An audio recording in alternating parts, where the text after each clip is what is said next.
So today on Sonny Talks Spurs, I am joined by the amazing Joe, the Irish Hotspur, which consists of Jack and obviously Dave as well. Massive channel. So after this, go and check them out. They're obviously a lot bigger than me, but go and show them some Tottenham love. How are we both doing today, chaps? Yeah, I was complaining about the rain to you, Sonny. The Gooner tears continue to rain over us in Brooklyn. It's been, I think, 4 or 5 days nonstop. I'm starting to go a little crazy every time I go outside trying to flex all my Spurs gear. It just keeps getting dumped on and rained on, and have to throw it into the laundry straight away. But other than that, doing all right. I actually, returned an item today on the 30th day, which meant it was the last day that it could be possibly returned. So like a last minute goal. It was a good feeling. I'll tell you what, the luck must be in at the moment with Spurs fans. Everything is going in the right direction. And Dave as well, how are you doing, mate? Yeah, I'm absolutely fantastic. Sonny, coming out of the Emirates unbeaten, Liverpool there, ahead. This is what I live for, in terms of a football fan, especially since Tottenham Hotspur remain unbeaten. So no reason to complain, my man. Exactly. But I've obviously got to start with somewhere. And it was the North London derby predictions. I know I said 2-2. I'm going to pat myself on the back right now. Dave especially said I've got to get off that fence. But Dave, what do you reckon? I got it spot on, didn't I? No, look, fair play to you. What I wanted to see was a bit more chest from Spurs fans going into the Emirates, because I truly believed, we could have turned them over. And look, on another day, we would have turned them over, bar, some really poor officiating. But look, fair play to you. You got it right with your Desmond. I'll never doubt you again, Sonny. Yeah, exactly. And Jack, speaking of the North London derby, what did you make of it? Obviously, a good result with us away from home. Really, unbeaten run continues. What do you reckon? How do you feel? I know kind of we're being labeled or being criticized for sort of celebrating it as if it were a win, but I think what Spurs fans are really doing is just sort of celebrating the fact that we finally have been able to exhale after a North London derby in a good way, and not kind of just feel like, we're just going to be tearing each other apart, or it's just sort of tearing the club apart or the manager or whatever it might have been, right? It just felt like, this was the first time I could leave a North London derby a bit more kind of bliss, free, or, just having kind of just this peaceful mindset afterwards. And I could actually head on over to their side and actually see them sort of for once, tearing each other apart after a home leg for them. So it was nice. It just, yeah, it was maybe an unfamiliar feeling for once in a good way, to actually be, not preparing those sort of usual kind of speeches that we always have about not good enough, not enough effort, all these sort of things that we usually have kind of just gotten too used to saying. It kind of felt like after these away North London derbies. I'd like to have won. I agree with Dave. I think there were some chances we should have taken better, as well as maybe the officiating kind of holding us back. But I don't know, it just feels good to exhale in a good way. And Dave, I'd like to ask you this question as well.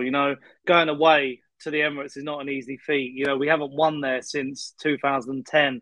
But towards the end of the game and in the second half, we were controlling it and playing this beautiful handball that we've become accustomed to.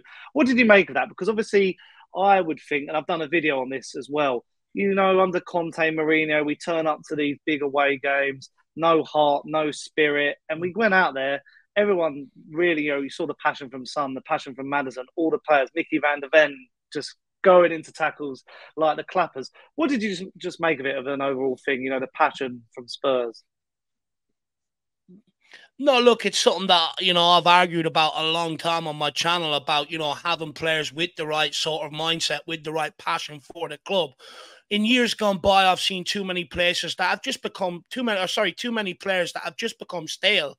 At Tottenham Hotspur, that were here for a decade, and they were more hanging on to their position at all costs rather than actually putting in the effort and the performances on the pitch to keep their position. And for me, that culture is wrong at a football club. And since then, our recruitment, because of the way we recruit, it was always going to take a bit of time for it to really sort of come to the fore and shine. But this season, we're doing it. A lot of the players we've signed since Paratici's arrival, they're technical players, but they're also young, hungry players. Our recruitment strategy has it's been designed to sort of go youth eccentric, right? Lower the average age of the first team squad.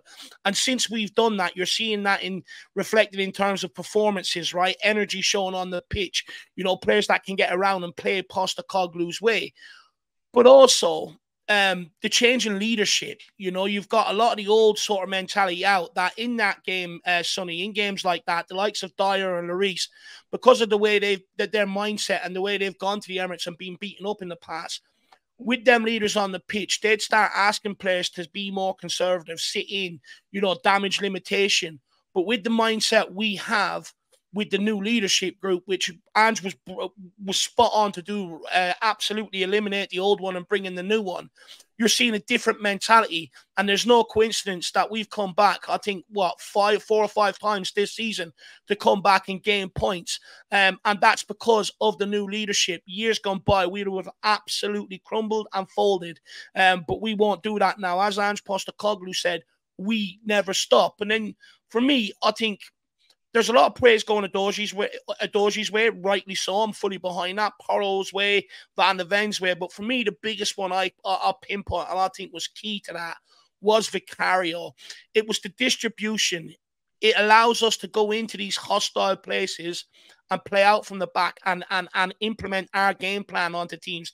In years gone by, with some of the players we've had to play out from the back with, Davies, Dyer, Lloris, people like that, they just could not do it on a consistent basis. And Lloris last season cost us both North London derbies with a lot of mistakes. The one at home through distribution and the one away through just poor goalkeeping, not being as agile as he once was. But this time round, Vicario then also made a couple of early saves, one to Nketiah, one to Gabriel Jesus, that kept us in games, whereas in years gone by, Hugo Lloris was costing us points because he was declining in sort of his talents. So for me, I'm very happy to see the new shape Tottenham Hotspur. This is what I've argued with for the last 3 years. This is what I want to see. Young, hungry, and passionate fans that are going in there to stand up and put it all out on the pitch rather than, you know, just playing lip service to the press. I mean, I couldn't say that better myself, Dave. I love it when you just go on one of your passionate arguments. Vintage. I think they're fantastic. Honestly, yeah, vintage. Put that in the Louvre. But now over to you, Jack. Obviously, Dave there has picked out some key players. I mean, one of the players I'd love to pick out is Bissouma. I just cannot believe this guy cost us 25 million in a market where 100 million pound midfielders have become the norm. He's one of my standout players. Who would you pick from that game who was like all this season, who's really like blown your socks off? I mean, Maddison is another one. It just seems the list is just endless of the praise we're giving these players at the moment. No, I mean, it's a good feeling to have that pretty much every player in that starting 11, you feel like you could write a whole essay about how terrific and brilliant they are. But I must say, in that game, just alone, without even analyzing the whole season, I actually thought Kulusevski really had probably his best game, in my opinion, of the season, actually, in that North London derby. For once, it actually felt like he was maybe taking advantage more of sort of those chances that he did have in the final third. He actually started to become one of the more reliable players, I think, throughout that game when we kind of needed somebody to create something or even just needed somebody to make the right decision, you know, in certain moments so that we wouldn't end up conceding possession, you know, inviting on more pressure. He's a guy that's really easy to just sort of, you know, hit the ball into, and he can hold off Zinchenko. He can probably hold off most fullbacks really in the Premier League with that strength and sort of that just kind of intelligence that he has. But I actually thought that was a huge game for him. And I think he did a really good job in just sort of kind of fastening most of the chances I thought we did kind of create down that sort of right-hand side. And in general, Maddison is funny where I think he's probably been, in my opinion, the player of the season, but it sort of speaks to how good he's been and how good Bissouma have been that I didn't even think that was really their best game, actually, in general this season in the North London derby. Dave and I, maybe in the few times of the watch along, sort of like, oh, you know, Maddison needs to wake up here. And I think that was like when he had that mistake in the box, you know, and he dropped really deep. But this is how good they've been, is that we're almost like realizing that they've been so perfect and so just, you know, sensational and making an impact in midfield. And we've almost now gotten accustomed to what is potentially, you know, maybe according to some, one of the better midfields in the league. We're getting so used to that even in a North London derby, I found myself, you know, like, oh, it wasn't really Maddison's best performance. Actually, I've seen better. And I think that's just a terrific problem or a terrific thing to even be saying out loud. But for me, I actually thought it was certain players that maybe haven't been the main highlight of this season or maybe haven't been spoken about the most. Actually, I thought were some of the better performers in that North London derby. Vicario, like Dave mentioned, I think that was a huge game for him. Kulusevski, I think, had a terrific game. I actually would say Pedro Porro had a secretly very good game as well. And then Mickey van de Ven, you know, seems to have gotten a lot of praise after that performance too. So what's actually nice about the Northland Derby is maybe the guys that, you know, get a lot of love, but are kind of further down sort of the list of, you know, all the praise and everything, I thought actually were the guys, some of the best performers from kind of minute 1 through minute 90, really. And before I preview, or we preview, the Liverpool game in general, I just wanted to talk about the sort of, you know, aura around Tottenham at the moment. Obviously, Ange and Tottenham were, I'd say, underestimated going into this season. A lot of people had us quite low in predictions. I've seen as low as 9th, 10th. People said, could Ange do it in the Premier League? Paul Merson before the North London derby saying we'd get rolled over, and it turned out we probably should have won it in the end.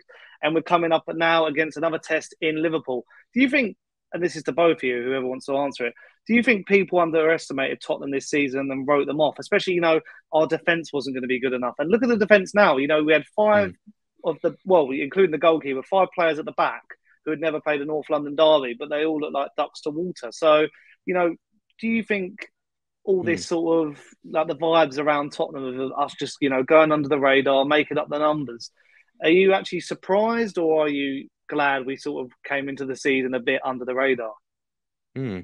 Dave, I mean, what were our predictions from the beginning of the season? I think I had like 7th, I think, or something like that. You were a bit further down the table, but you had us actually going very far in a cup. I think you said this would be more of a year for a cup. I don't know, like, what would you say to Sonny, like, considering our original sort of season predictions? Put yourself back in that place. Like, yeah, look, my prediction was based more off where the goal's going to come from, because we sold Harry Kane and we didn't bring in another striker, and I was worried about Richarlison. But Ange since then moved Son up top, you know, put Solomon in out wide, and he sort of found a solution for that. And also, you know, the link up between Maddison and Son is going to be absolutely crucial. It's similar to what Kane and Son had, because I don't care what anybody says, you can't do it all on your own. You do have to have people that you can link up with. Football is a game of partnerships. It's all about partnerships, and it's great to have that. But with our backline, I knew Vicario would come in and do good. I knew Van der Ven would. I knew Adoji would, because of what I've always said. You could sign a guy from the Croatian league or from the League of Ireland. They'd come in and do better than what we've had in previous years. So I knew the defence that we'd be absolutely solid. The forward line was where I was a bit worried about. But look, credit to Ange Postecoglou, he's figured out a system, and that's the great thing about him. You know, his tactics are flexible. The players that he's got to use are flexible as well, and they can cover multiple positions across the front line. But for me, I think what I'm enjoying most about this, Sonny, is obviously the football is great to watch. We've got a style of football that the whole league is envious of. You look at Arsenal, right? Their fans left scratching their head bewildered, because, you know, they've spent 750 million on an Arteta's project 5 years in, and they walk away from our project 6 games in, it's already better and more entertaining than theirs. So they're scratching their head. Man United fans are looking at what we've got. They're now putting pressure on Ten Hag, you know, looking at the style of football there. So, but for me, what I enjoy most about it, Sonny, is the camaraderie and seeing the fan base come back together again. Because for the last 3 years, or 3-4 years, all we've done is just whip the heads off each other, argue with each other, fight over, you know, opinions, this, that, and the other. But all of that, you know, it's good, right? It's passion, and you should never lose that fight and that heart for your club. But, you know, we took it out on each other, which we shouldn't have done. And now we can move forward. And now that the style of football is there, there's something that we can all get behind. And, you know, everyone's on the one page singing off the same hymn sheet. And I have always said, if we can get that at this football club, we have the most special football club in the world. And we have the best fans in the world, some of the most noisiest. And we're starting to see that fans are really enjoying themselves. And for me, that's what I take away from it most. We have deserved it with some of this torrid stuff we've had to endure over the last 3 to 4 years, but still paying some of the highest prices around. So we're getting now exactly what we deserve. And I've always said to people, you have to take the bad for the good times to come around. So when they do come around, you get to enjoy them that little bit more. And that's exactly what's happening now. Jack, anything to add on that?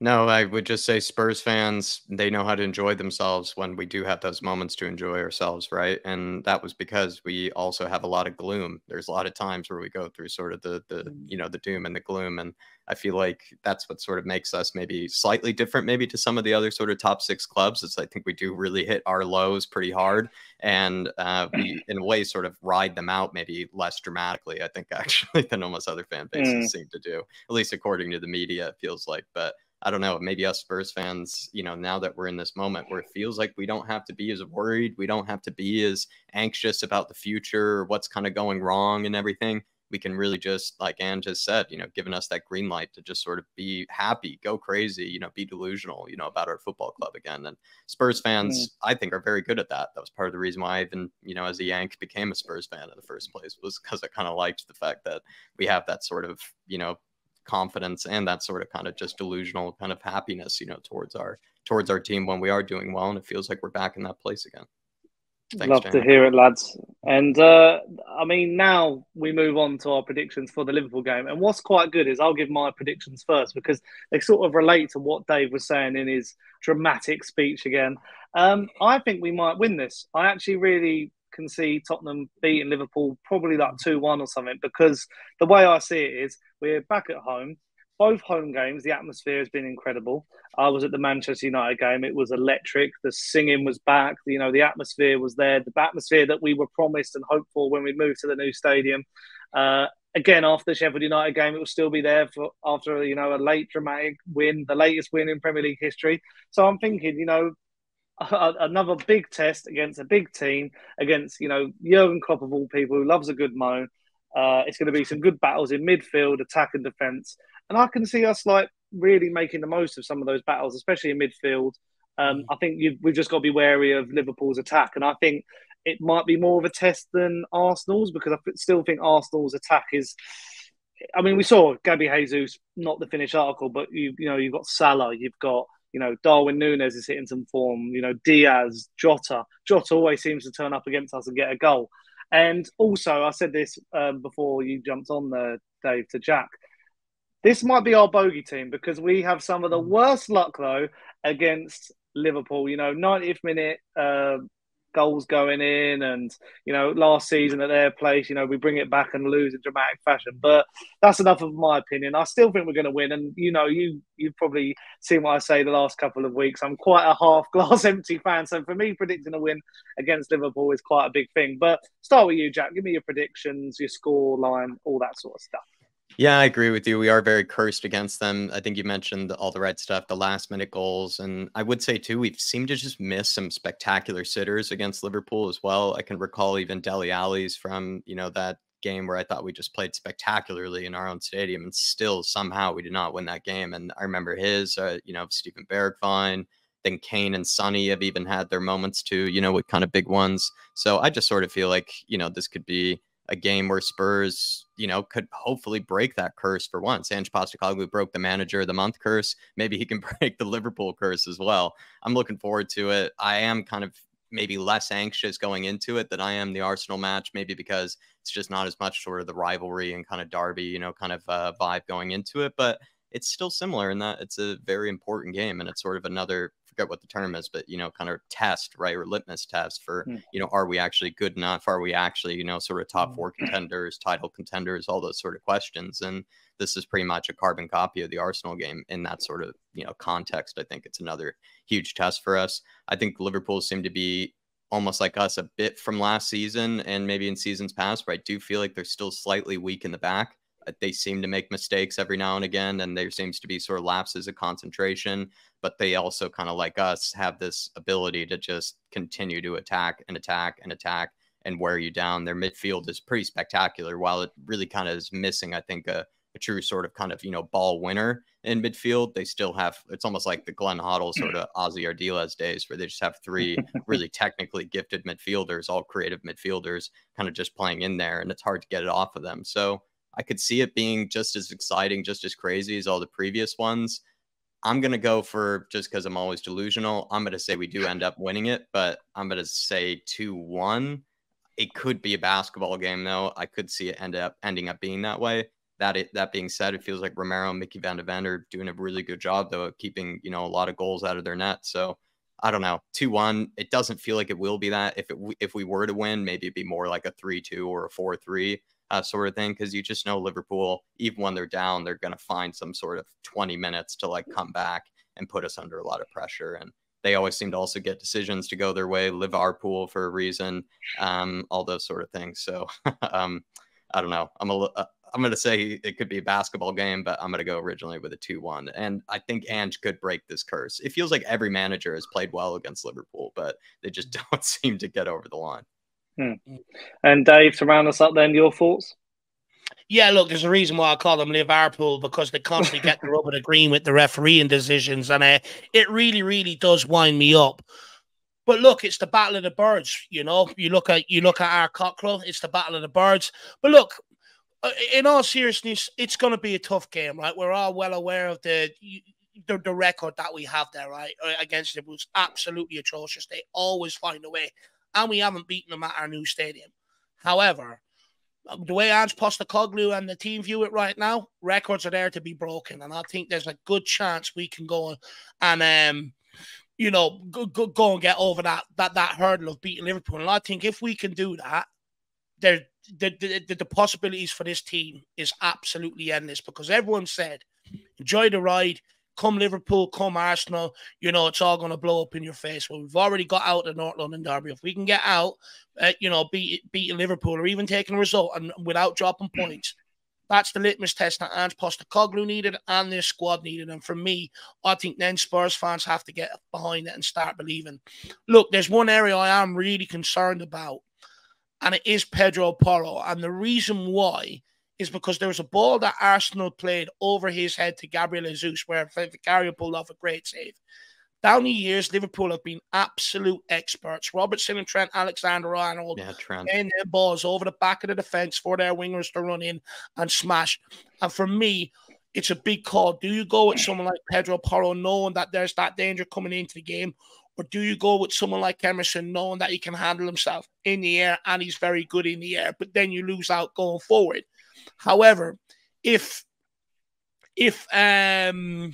what's his name, Brennan Johnson isn't fit enough for the game, you could then move Porro onto right wing, move Kulu over to left wing, and there you go. Trent Alexander-Arnold, I think, is where everyone knows we will get a bit of joy, but also that midfield battle. If we can get on top of that midfield and get them turned the other way, let's test them out and see how good they are going that way, because they're not used to it. And the last one I will say, Adoji up against Mo Salah. Look, for me, I know, you know, Boom Sakalaka came out with, you know, 2 goals out of the North London derby, right? 1 penalty and, you know, 1 deflected goal. But apart from that, he had no influence on the game. And Adoji absolutely pocketed him down that side. And if he can do the same with Mo Salah, who is always the guy to break Tottenham's heart, then we are in for a good chance. But this is a very good Liverpool team. I predict it's going to be an absolute classic. It's going to be a right ding-dong, both teams, end-to-end, relentless football, crunching each other, and this is what I'm here for. But like you boys, I'm super positive, despite knowing, you know, the record we have and stuff like that. I'm super positive. And with this team, I'm gonna go with you boys. I'm gonna go 2-1, Tottenham to come out victorious. Oh, a lot of positive energy there and a lot of 2-1. So, see, we're all sitting on the fence this week. We're all in agreement. So, it's good to hear. But honestly, Welcome guys, to my fence. thank you. Thank you so much for jumping on this preview. A little bit last minute, but we got there and had a really good chat. And obviously, if you haven't heard of Irish Hotspur, don't know where you've been. Honestly, these guys are amazing. Go to their channel, check them out. Link will be in the description as well. Anything to plug, lads? Live stream ahead of the game? Anything like that? I don't know, Dave. I would say, pre-match build-up, you know, match day festivities. If you need somebody to watch it with, come over to our channel. We do have some fun on the match day festivities, especially maybe if you're an international fan like myself, and, you know, and you have to be around, you know, other, you know, as many Spurs fans as you can. You'd be as delusional as positive as me. So come and join us.